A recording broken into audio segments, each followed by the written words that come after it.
I just pulled up to a foreclosure auction that's kicking off in 27 minutes. Now, we haven't been to this property before. We've never put eyes on this house, and I won't get to go inside and do an inspection.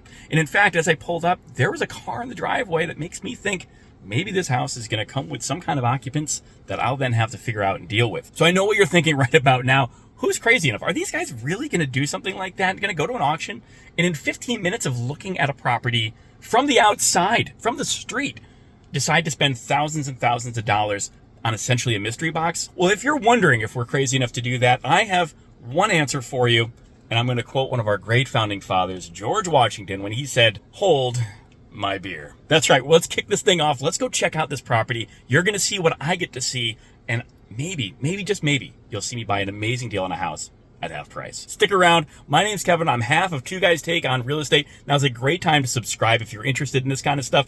And let me know in the comments if you would ever do something like this. All right, so I hopped out the Rivian today on a amazingly fantastic weather day here in Massachusetts. We don't get a lot of this, so I'm excited that I get to be out running around and exploring some property. You've seen some crazy stuff on our channel. You never know what you're gonna see us try to work with and buy, but this place here isn't the same kind of blighted or rundown property that you might have seen in the past.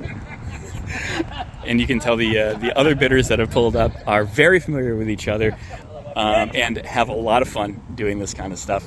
One of my great things about this that I always point out to people is over and over and over, it's these same people that come out to take risks and buy these sometimes distressed properties, rundown or blighted properties. Sometimes they're abandoned properties, but we don't see a lot of just general public people coming and bidding for their first time, looking to buy a discounted price on a property or taking these kind of risks. And a lot of it, I think, is because they simply don't know how to navigate their way through it. Today we're going to share our experience with you on this video. We literally wrote the book on how to do this based on our experience of going to thousands of auctions like this one here today and buying hundreds and hundreds of properties. Now, I can't guarantee we're going to win this one, and that's okay, because you know what? There's always more to follow. So make sure you stick around, regardless if we win this property or not. This is always a learning opportunity, not just for for you guys, but it's always a learning opportunity for us as well. Okay, so what I just did now is I took a bunch of photos of the property itself, and I sent those photos back to my business partners. Now, one of them is sitting in front of a computer and at a desk, and he's going through a worksheet. And what he's basically doing is working with me to come up with a couple of different things. Two really important numbers. One is going to be the ARV. Now, you're wondering what an ARV is. That's the after repair value. That means after this house is all fixed up, tip-top, normal, nice shape, as if you were going to put it on the market with a real estate agent and sell it. That's the value of the property when it's all fixed up. Now, how does he come up with these numbers? What does he use to come up with the ARV?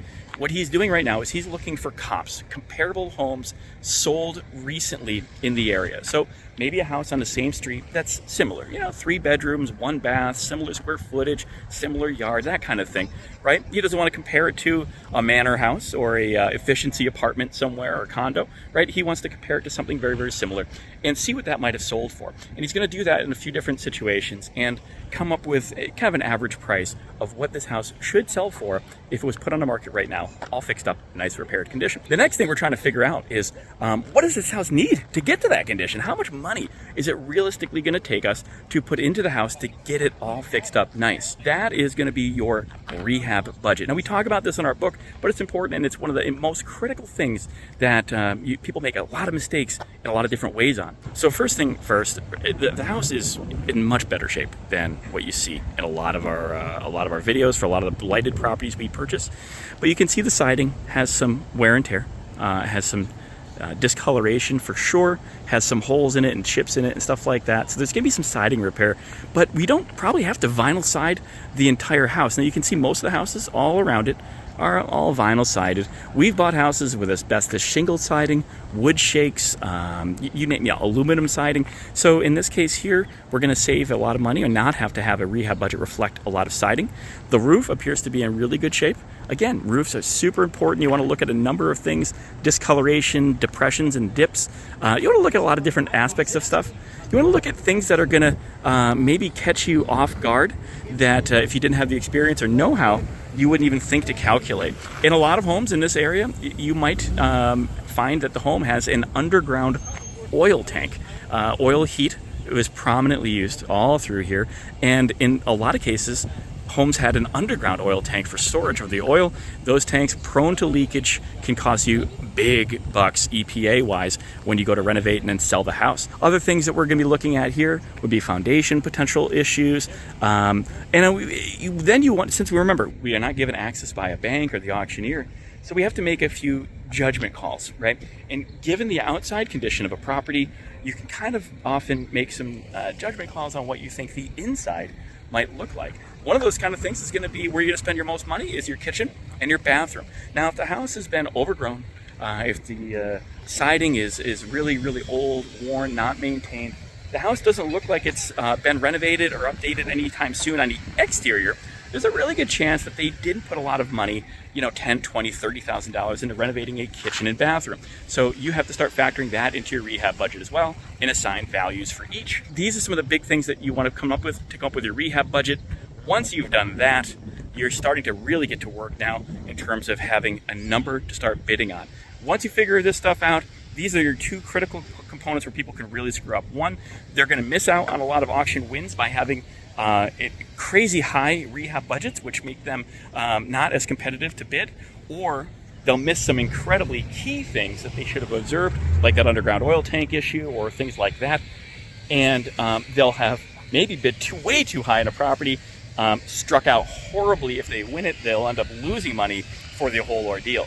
So two big ways you can go wrong: overestimating your rehab budget or underestimating it. All right, so a few more people have shown up, and again, it's basically regular bidders and a couple of people that are just here to observe.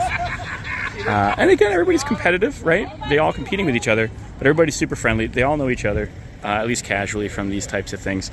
This isn't an industry, at least in our area, where, you know, it's overrun with people screaming, "Oh my God, housing shortage, I gotta figure this out, oh my God, I gotta buy a house." The only people that are interested in buying these properties are people that are looking to fix them, flip them, wholesale them, do something with it and get the house back onto the housing market and be part of the supply. So if you're interested in buying a home that you might want to live in, and you're looking for something maybe for you or your family, this could be a great opportunity for you to buy a house at a fraction of what it would go for on MLS, you know, with a real estate agent, paying commissions and all that kind of stuff. The auctioneer, is going to be doing some reading of the of some legal notices and stuff like that now. We're going to be waiting for this kind of formality to go through. And from here, we're going to... oh, yes, please. And then from here, we're going to all start submitting our bids. We got...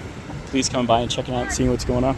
All right, it looks like a crowd, it looks like a party, but again, it's only, I think, 5 bidders total. All right, they're doing their basic memorandum of sale type of legal reading, fun stuff. I just talked with one of my business partners. We have our bid number. I'm not going to disclose it here. I don't want to be overheard, but I think it's a competitive number. I think we might have a shot about buying this house without even going inside or even to seeing the back of it. This could be really exciting. I'm really excited. I hope you guys are tuning in and sticking with us and watching this thing unfold. The other neat thing, just to give you an update, is we did a couple of searches online. We're able to find some photos from not that long ago, from 2016. Maybe that's when the house was sold again at one point. I'm not sure. But the photos on the inside weren't that bad. They weren't super outdated. So, you know, the inside might not be as bad as it could be. So that's giving us a lot of hope that at our, I think, aggressive bid number, we might be getting an okay deal here. So even though the outside has been let go a little bit, and I think we're going to be dealing with, at least right now, it's still occupied by somebody, maybe a relative of the owner or the former owner themselves. That might unravel before we become the owner ourselves. So hopefully this all works out. Make sure you're sticking around, and we'll see what we see next. Any questions from the qualified bidders? No? Everyone's good? All right, does the mortgagee wish to open up the bidding at this time? Yes. 288,000. So I have 288,000. Anyone want to go to? Womp, womp, womp. Womp, womp. All right, guys. Thank you. I have 288,000 going once. You didn't have to jump over the fence. 288,000 going twice. All fair bidding, fair selling. Everyone is satisfied. So back to the mortgagee for 288,000. I'll see you guys all in Springfield. Thank you very much. There you have it, the bank with a huge bid, $288,000, which was significantly higher than what we were hoping to do. But you know what? As she said, she'll see us in Springfield, and she's right. I've got just a few minutes to scramble to my next auction, which is kicking off, oh geez, less than an hour from now. All right, guys, I'm back in the Rivian. We're heading to the next auction. Didn't win that one, but you know, that's why they make more of them. So can't wait to go see what the next auction holds in stock for us. And I hope you can't wait to see it too by making sure you're hitting the follow button, subscribing, and ringing that notifications bell so you don't miss out on the next one, as well as all sorts of other fun stuff you might see here on our channel. Thanks for hanging out with me today. Sorry I didn't get to win this one for you, but you know what? There's always the 2 o'clock auction.